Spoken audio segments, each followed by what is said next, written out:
Good morning. I'm Victoria Savage, Nurse Savage on your side.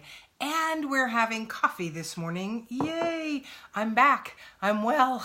I'm upright and I'm among the living. So it was a very interesting 10 days or so that I experienced this illness. And it truly was unlike any illness I'd ever had before. Now, that being said, I've had the influenza twice in my very young years, and this was a different form of it. But what I know is that we allow into our lives what we need at any given time, and that also includes dysfunction, physical dysfunction, illness, disease, and there is always a reason for that. That is really how I live my life. There's always a reason for everything. I believe we came here to learn and to grow and to serve. And this was absolutely a time for me of, thank you, Adina. It's really nice to be back. Good morning, Brandon. Illness can absolutely be a time of restoration and a time of breaking open and initiating change. And that's certainly what it was for me this time. It was an amazing time, and believe it or not, and truly I was down and out, but it is not the sickest I have ever been by any means. The very first time I had influenza at age 19, it's good to see you too, Melanie, thank you. I was much more miserable. This was a purge. This was a time of clearing out stuff for me. And I know that because no time in my life have I ever sweat so much, ever. I had to do laundry 2 or 3 times during this just to keep in my comfy clothes. Good morning, Susan. Keep in those clothes that I love to wear when I'm nurturing myself and grounding and lounging around. So I'm done lounging. I've certainly got some insights, and there is a time, and maybe you all have this too, when you go through illness, when you hit rock bottom emotionally, and I think it was day 4. Thank you, Ginger. Yeah, I do like red. That's why I put it on today. It's a power color, and I am standing in my power. That is what this whole time of illness was about, was a breaking open, a restoration, a release of stuff that no longer serves me. And that truly has been going on for me since probably mid-November, when I did a specific energy release technique and an alignment.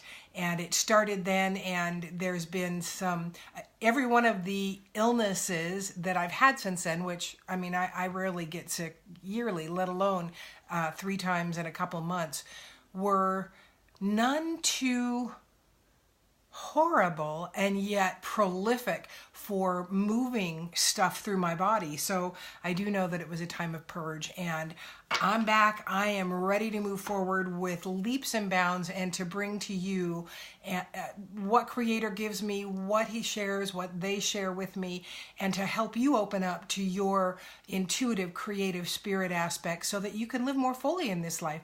That is truly my passion, helping people move towards their highest and best good in the path that they intended to live when they came. So let's see what the cards have for us this morning. I have drawn a couple of, auxiliary cards. I'm going to take a sip of my coffee.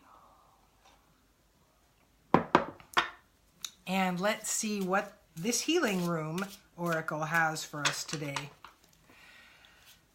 What a lovely day. Oh, and this is Granddaughter Day. So for us, it's the best day of the week. And haven't seen them in a lot of days, and I miss those little critters. My youngest one is now crawling everywhere, and she was just starting to do that the last time I saw her. So I'm looking forward to chasing after her today. She's a determined little girl, so it'll be fun to see what this brings for us. And a Light Your Day card. Thank you all for joining me. I so appreciate your support, and thank you all for the energy of healing you sent. I do know, too, that is one reason that amongst all of it, the fatigue was probably the biggest part. I didn't feel nearly as bad as I could have, and I know it has to do with that energy. Let's see what this healing room oracle has for us today. Embrace change and move forward, choosing ease instead of hard. I'm going to show that card because I did get the screen changed this morning. And you know, there is, again, death and taxes and change. Those are the three things in life that we can depend on, always being there and always happening. So consider what you feel about change, and then look at the why of that. As a true Gemini here, I'm always asking why, wondering what the whole point of everything is. And there is always meaning to what we are going through. So look at the walls you put up about the ideas of change, and look at the fear behind that. And when you identify what that fear is, look at how far back it goes in life for you. And then look at how you can release that fear and get moving forward with less resistance. Focus and clarify. Again, this also goes with the fear thing. What is it that we are allowing continuously to stand in our way that keeps us in that state of fear about change? The unknown is always it's an unknown. It is how we view that allows us to either move forward with greater speed and ease, or makes us stand in one place and spin our wheels while we're trying to decide if we're going to embrace this change, which the reality is it's going to happen. So if you can learn how to embrace it, move forward with more confidence and less fear, it's going to serve you better and serve everyone around you better, because you're going to grow. Your vibrations are going to change. And when I hit rock bottom during this illness, which I have been known to do before, I shared it with a friend, my husband as well, who so lovingly just holds me when that happens, and I cry and I get my fears out. I was pretty sure I'd killed everybody in my life because I had infected them with flu. So unreasonable these fears are.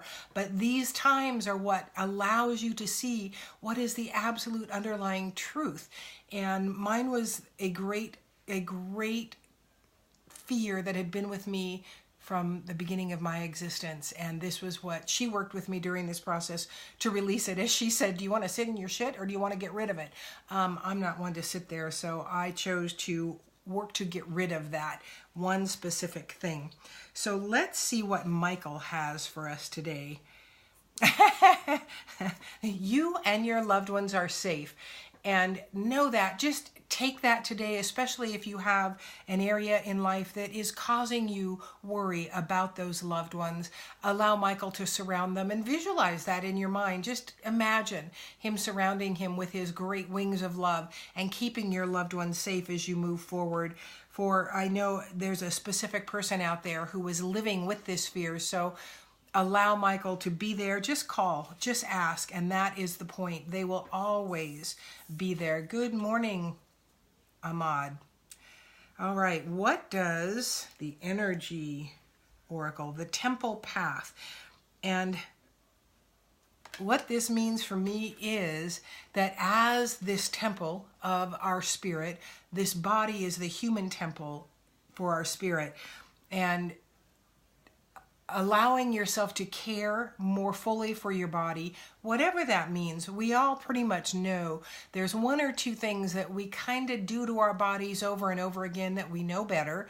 And I would get into okay, what can I do now to just work at one of those things? Good morning, Dana. Dana's my cousin in Indiana, and we haven't seen each other since I was 17 years old. But the joy of Facebook is reconnecting to those amazing people in your life, and Dana is truly one of those.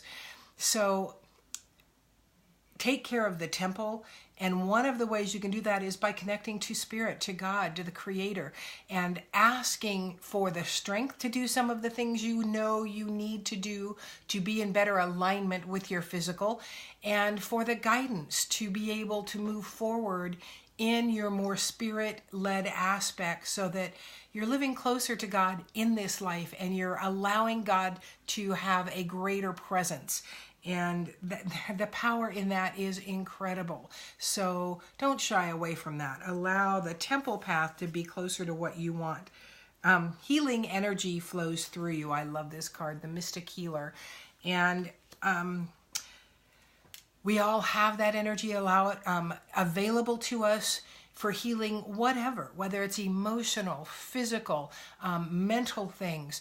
you know what that first thing is that comes to mind that you want to no longer deal with in your life. And so invite your healing aspect to come in, that God, creator, source energy, the universe, to work with you today and moving forward, and include them on a regular basis. That is, I think, probably the most consistent message I have, is to invite your divine aspect in on a regular basis, because there's where the power is, there's where the answers are, and living the path that you intended before you ever came makes life so much more enjoyable and easy.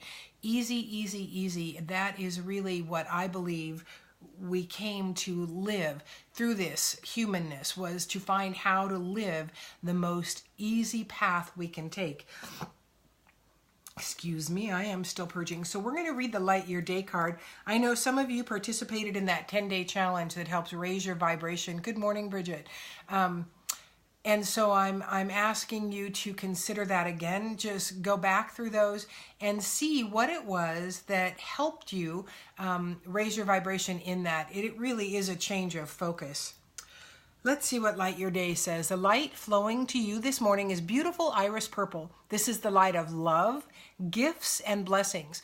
Love is the highest vibration possible, and when we vibrate here, love is wonderful. As this light weaves, life is wonderful. As this light weaves itself through your day, you'll be infused with powerful, loving motivation. You'll see and feel love at every turn. Allow this love to fill you to overflowing, consciously connecting to it and accepting it. Choose to have it overflow on those you come in contact with today as your gift to them. As you move through the day, bless everything and everyone you see with pure love and joy, especially when you're not feeling the love. This is a gift not only to them, but to you as well. Be love in your world today. And especially when you're not feeling it, that's when that little quick bless everything with pure love and joy tool will help raise your vibration, get you out of the heaviness that you were in, and allows you to play in the realm of love. And the really wonderful thing about playing more in the aspect of love is that there's less judgment overall. We don't judge ourselves as harshly, and we don't need to judge others, because judgment is really just the need to put them below us so that we can feel better about ourselves. So some wonderful messages today. I look forward to bringing you more of the insights I was given during this time of illness and dysfunction, and how amazing the information is that comes during those times if you want to let it through. So take this with you. Illness is never just that. There is always a reason for it, and we let it in for some reason. Sometimes it's really because it's the only time we'll take care of ourselves, which is not necessarily a wonderful thing. But in my experience this time, it really was a signal, a way for me to really look at what the truth was, and then reach out to someone when you're in the middle of these times, someone you trust, someone you believe is wise, and the insights for you will come. And certainly when you're down out on the couch, I have my nest there that I lived in for almost 10 days, connect regularly, and just ask for the insights that you wanted when you allowed this dysfunction to be the guide that it can be to you. Thank you so much for watching, and if you would like a private reading with me, I am available. You can private message me here, or you can find me on my webpage and my contact page at nursesavage at holisticu. That's WHOLISTICU.com. Thank you all again for joining me, and love and light to you all. I look forward to visiting with you again on Friday. Have a wonderful next couple days.